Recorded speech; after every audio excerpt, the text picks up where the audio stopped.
This is Rogers TV, Durham Region. The opinions expressed in the following program are those of the participants and do not necessarily reflect those of Rogers nor Rogers TV.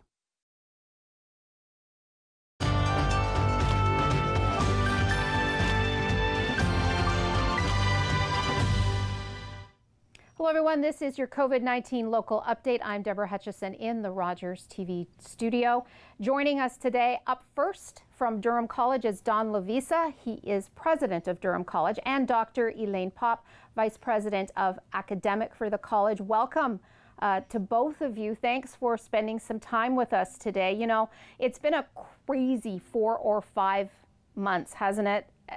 Yes. Durham College and at your level of learning, you moved to the remote learning or the online learning before the secondary and the elementary schools did you not?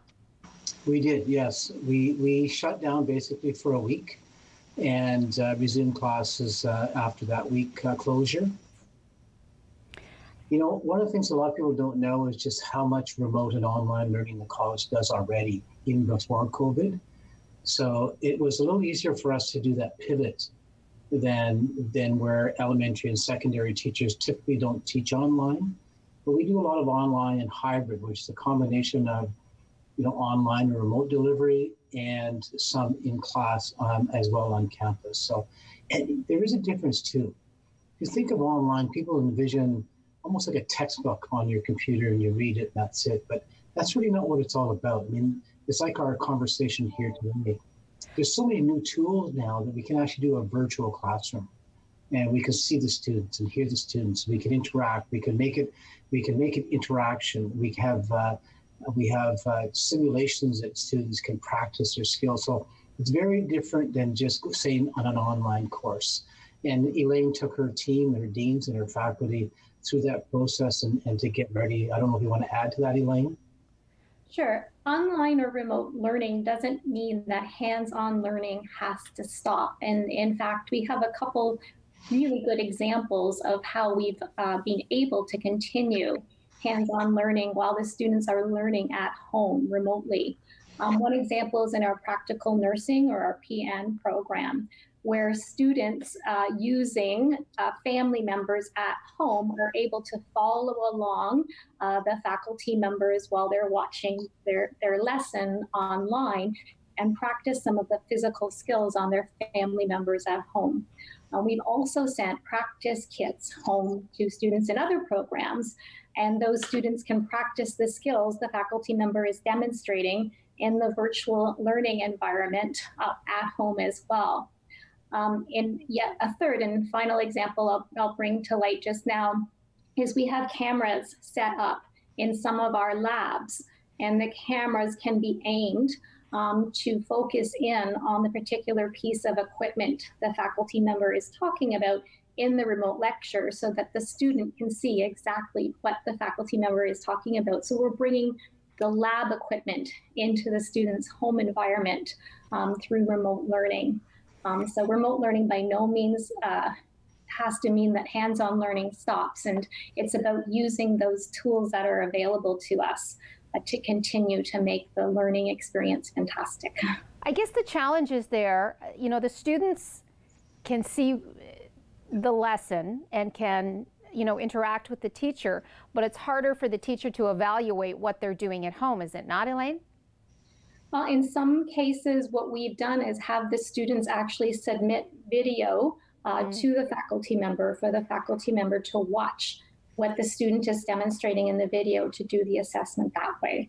So some really unique and innovative technologies have been brought into the learning environment to make sure we're able to both demonstrate and evaluate what's going on remotely. Well, you know, jump to stage 2, and July, you have a pilot program. Your July pilot program is now underway, in which select students are returning. So what programs are back in the college, and how is it working so far? So I'll just maybe open that up. So the pilot was a plan that was developed by all 24 colleges across Ontario. and was submitted to government, knowing that there are a number of students who were stranded. Is because of the nature of the program, primarily trades, some nursing, dental, and firefighting as another example, really did need some sort of lab time, specialty lab, a shop. So with the proper measures in place, the colleges received permission to proceed with this pilot period. And so for us, it meant that 1,500 students could come back to school on a very sort of monitored level. We have lots of measures in place as far as have to wear masks on campus, PPEs are provided. They are following all the measures outlined by the provincial and local health authorities. So we have 1,500 students who are coming on campus on various days of the week. I'm on campus today, and you can't see any students at the Oshawa campus. You know, they walk in the front door, they go directly to their labs, they do their learning, they leave. There's no restaurants open or nothing open. So it's very, very restricted. Whitby is very similar, where you might have people in the welding shop or the electrical shop. They go to their class, they leave. So it's working very, very well. And in all accounts, we hear from faculty and from our security and from our deans that they're quite happy with it. And the students are quite pleased because they're going to go to finish their programs and graduate. What sort of PPE then is everyone wearing? From masks, what about face shields while they're doing their labs? Well, as you're probably aware, you know, some of the trades, they had PPEs before. I mean, they had to wear, protective glasses, hard hats, steel-toed boots. In some cases, some of the health programs, they are using PPEs already. But every student now must wear a face mask while on campus. And in some cases, you know, shields are provided as well. I think, Elaine, dental is a good example of what's required as far as multiple types of PPEs. Yes, it is. And just to get back to what particular programs are invited back on campus to finish their winter 2020 semester. As Dawn mentioned, it's primarily in the two areas in our trades programs as well as in our health programs. So in trades, we're welcoming back our millwrights, our elevating students, crane students, electrical students, plumbing students, and on the health side, we're welcoming back students from programs such as our critical care nursing, our practical nursing, our personal support worker, our dental students, as Dawn mentioned, as well as paramedic students. So I'm just wondering how their day has changed too, because if everyone is wearing, the PPE, no restaurants are open, do they get a lunch break? Where do students eat? Or is it a case of you go in, you do your lab, and you get out of there? Primarily, you go in, you do your lab, you get out. If students are here for a full day, we communicate with them. They must bring their own lunches. There are takeout restaurants around the Oshawa restaurant, and they must go outside. And we have dining areas designated outside. So they go outside for their lunch, both covered areas and uncovered. So again, I mean, the campus is not really open as yet. It's open only to those students, faculty, and primary staff that have to be there to help the students to go in, get their work done, and leave. In some cases, some students only need a 6-hour lab or shop. Other students will need more hours, so they'll come back on multiple days.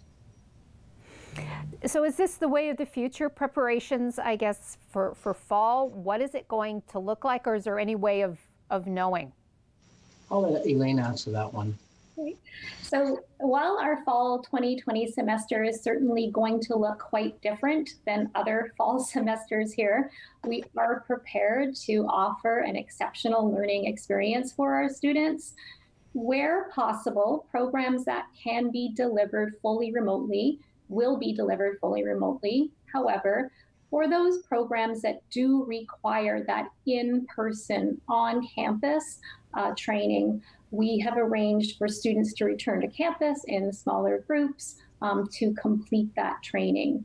Schedules have been created to allow for time between classes for additional cleaning protocols to take place, as well as for social distancing and spacing being able to be maintained. Okay. Go ahead. Oh, no, that's okay. Sorry, I interrupted you. So we've only got about 4 minutes left. So I want to ask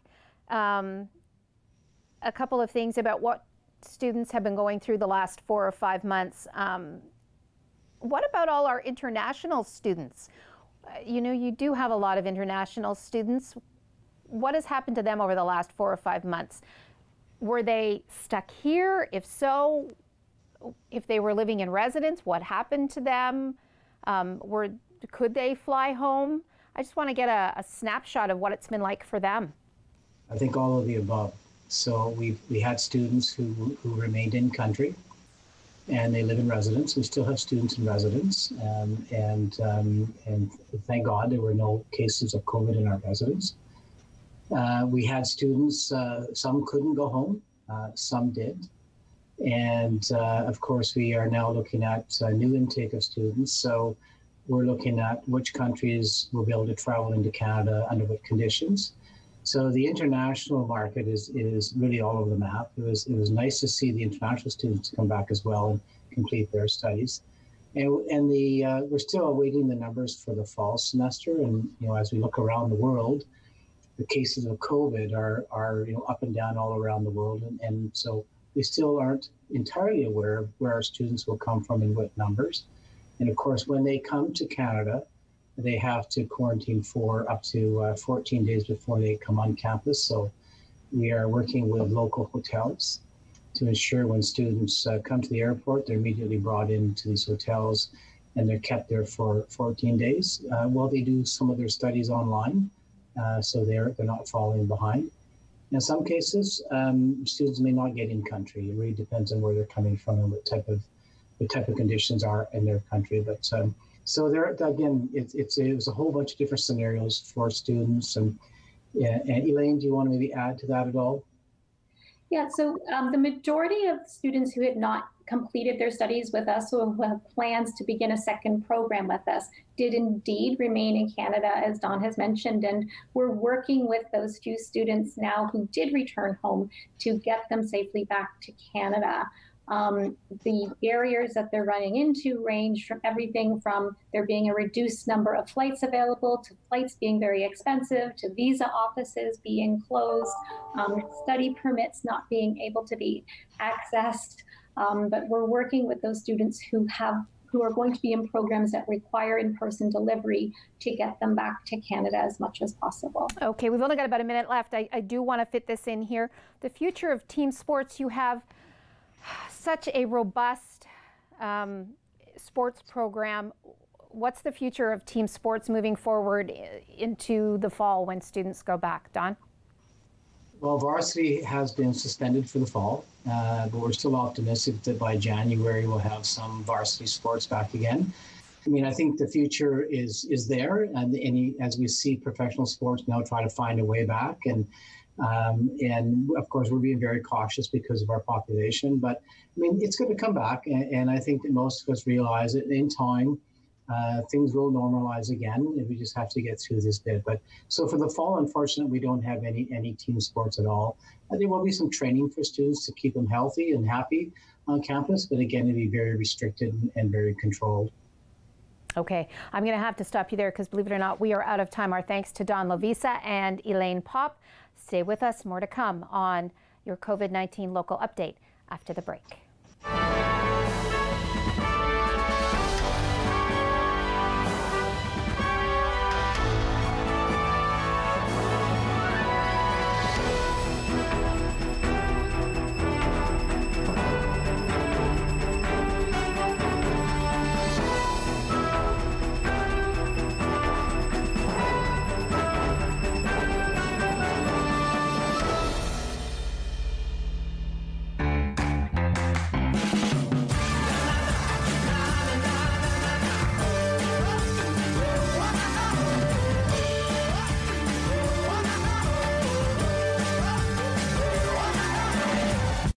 Hi, I'm Chef Corey Dern, host of Cooking with Corey. Join me this season where we make amazing dishes like Thai basil chicken, Peking tofu, wraps Vietnamese style, even Mediterranean salad with cauliflower fritters, just to name a couple of things. We've got some amazing guests, amazing recipes, and we're going to show you not just what to cook, but how to cook here on Rogers TV.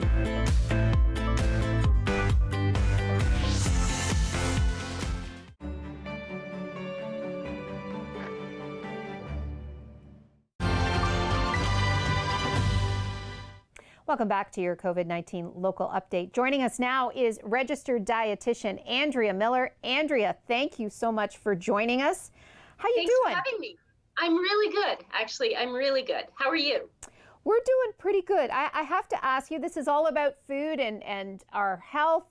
And, you know, COVID-19, the pandemic and being in quarantine has really done a number, you know, on a lot of us. You'd think having more time on your hands, being at home more, you'd have more time to cook, you know, you'd be eating healthier. But it hasn't worked out that way. Why not? You know, it's interesting, Deborah, because I'm doing some phone consults with my clients, and I'm hearing interesting things. You know, people are spending large amounts of time doing creative baking, like making complicated sourdough breads and banana bread. Banana bread seems to be a big thing right now. But they're not making meals. And that's what's a little bit interesting about this. You know, I hear, you know, all this time and effort looking for flour and yeast and things in the grocery store, which have been hard to find up until fairly recently, to make these complex baked goods, but we're not cooking. And I think there's a few reasons for that. One of them, I think, is you know, I've heard from many of my clients, this low level or underlying tension and anxiety that I think we're all experiencing as a result of COVID. And I think that anxiety affects our interest in meals, like normal, sit at the table, eat with the family meals. You know, we can get creative and make bread and brownies and banana bread, but we're not sitting down and eating meals. And I think the other thing that's affecting us, in addition to this tension and anxiety, is the whole work from home thing. You know, when we were going out to work and coming home, our work schedule imposed a meal schedule on us. When we're at home all the time, we've kind of lost that routine. So, you know, is it breakfast time? Is it snack time? Is it lunch time? And what time is dinner time? And, you know, and we've lost that by being at home all the time. How do we get it back? How do we take control? It's such a mind game, is it not? It is. Yes. And, you know, and I think sometimes when I'm talking to my clients, I think about saying, you know, well, you know, schedule things, impose a schedule on yourself and your family, set times for meals and snacks. But to be completely honest, I'm not sure that's realistic. And I think it sets people up for feeling guilt and shame if they can't follow it. So one of the strategies that I've actually talked about with my clients, especially when clients say, you know, I just don't have the interest or energy to prepare, you know, chicken and rice and a stir fry of vegetables and all of that. So, you know, I've said, literally schedule easy meals, like have a cereal night for dinner.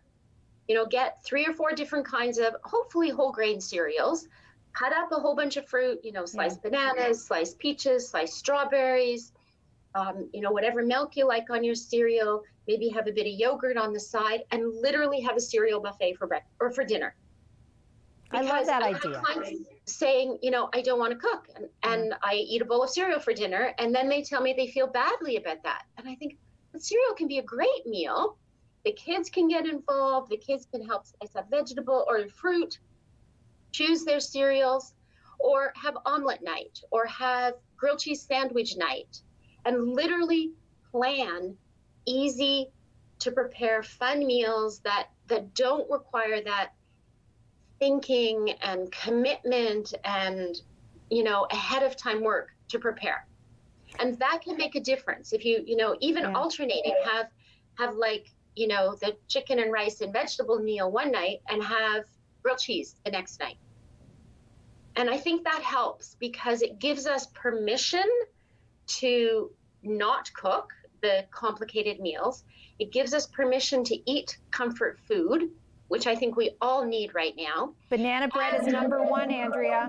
You know what? And banana, like have yogurt, fruit, banana bread with peanut butter for dinner. Like, honestly. Yes. Right? Like Yes. we can do that. But if we plan for it and still make it a balanced meal, I think it takes away that guilt and shame factor that so many people attach to food. right? And plan it in a balanced way, so that some days, yes, if you do feel like cooking, have chicken and rice and whatever, or, you know, baked salmon or whatever, but fit in the fun, you know, easy to prepare foods as well. And maybe that will help with some of the tension and anxiety.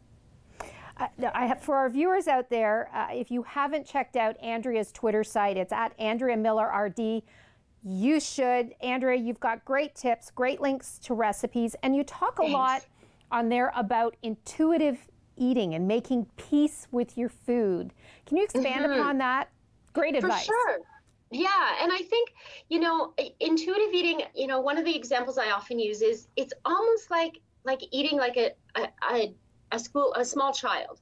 You know, when kids are hungry, they're wanting food. When kids are full or satisfied, they stop eating. Yeah. And it's about listening to our body and tuning into how our body feels with no guilt, no shame, not necessarily attaching food to emotions. Aside from celebrating with food, we do need to celebrate with food and experience joy with food, but not use food as a way of soothing, you know, guilt or shame or frustration. And it's being free to listen to your body. And I think so many of us as adults don't allow our bodies to do that. We don't tune in. We, you know, convince ourselves we're not hungry when we are hungry, or we eat beyond the point of satisfaction. For many reasons. And I think if we pay attention to our body and let our bodies drive and not our brains drive around food, we would be happier with our relationship with food and perhaps eat a little healthier. Yeah, during COVID-19, there was a point where it was hard to access a lot of items. Luckily, that has changed. And we were being told to go to the grocery store less and less. So to me, often that healthy food is perishable. And a lot of people were hesitant to buy it because it wouldn't last long enough. Right. Yeah, and that's very true. And that still happens occasionally. You know, I'll go to the grocery store and they won't have, I don't know, a vegetable or a fruit that I'm looking for. So I keep frozen in the house. I've always got a couple of bags of frozen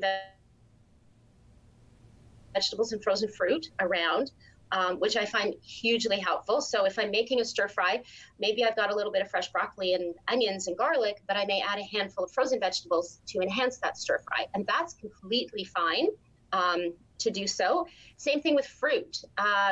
You know, having frozen fruit with yogurt, adding frozen fruit to pancakes, putting frozen fruit in muffins, all really great, super easy, often more economical, and they don't spoil.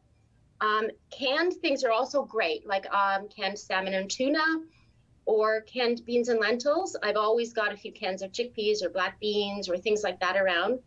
And I've made things like black bean fajitas or quesadillas, and they make for great leftovers. Kids can get involved.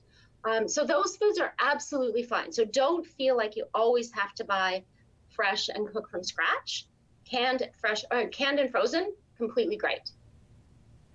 I want to ask you, we've only got about 5 minutes left, so I want to fit this in.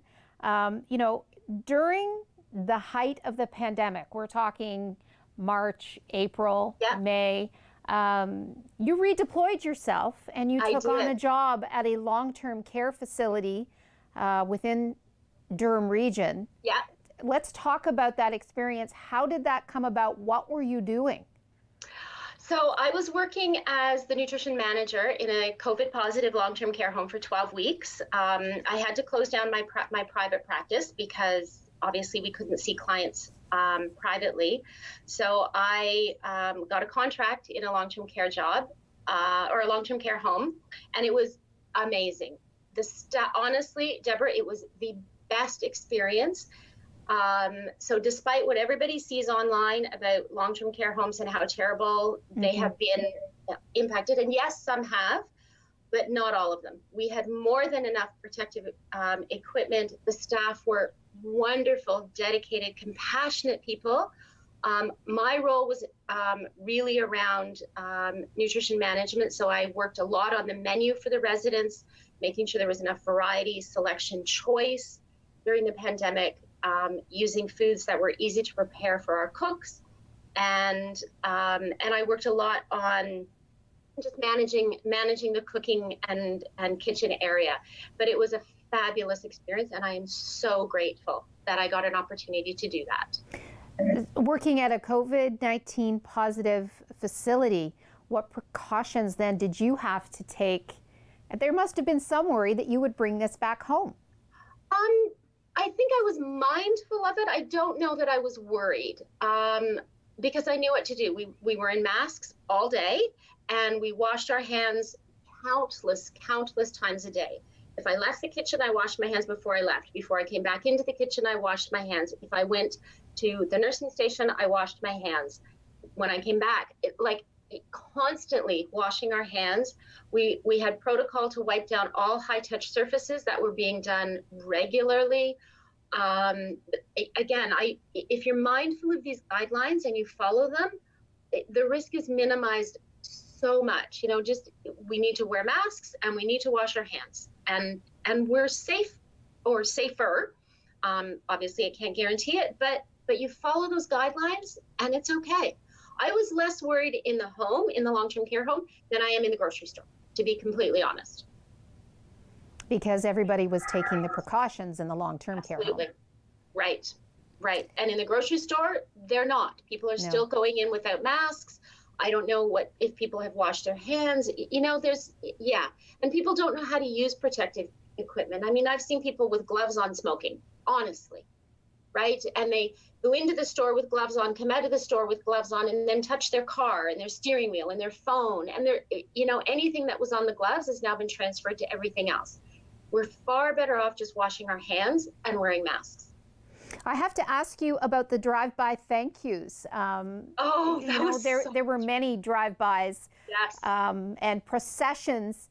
How did that make you and the other staff at these facilities feel? It was, you know what, it actually made me quite emotional a couple of times, because people, we all went outside and obviously socially distanced, and people would come by and beep horns and have posters and thanking everybody. And you know what, it's just so lovely to see the community, one, being aware of and remembering the residents, because it's all about the residents in these homes. And two, just acknowledging it. And it was just, it was such a lovely, refreshing, joyful break in the days that we did have those drive-bys. Emotional is definitely, it was emotional for us on the outside watching this happen, but I just can't imagine what was going, through your mind as you were watching this. Yeah, and I think it was really just, for me, it felt great to be appreciated. But it was just the joyfulness, and people, we had music playing and people were clapping, and I think it's just really nice for the staff to realize that, when you work in long-term care, sometimes you can feel a little bit like you're on a desert island, and maybe people don't remember that you're there, but they did. Okay. And for me as a contract worker, being only temporary. Andrea, I'm going to have to stop you there. We're almost to black. Thanks so much for joining us, and thanks to our viewers. Until next time. Okay. Thanks. Bye. Bye.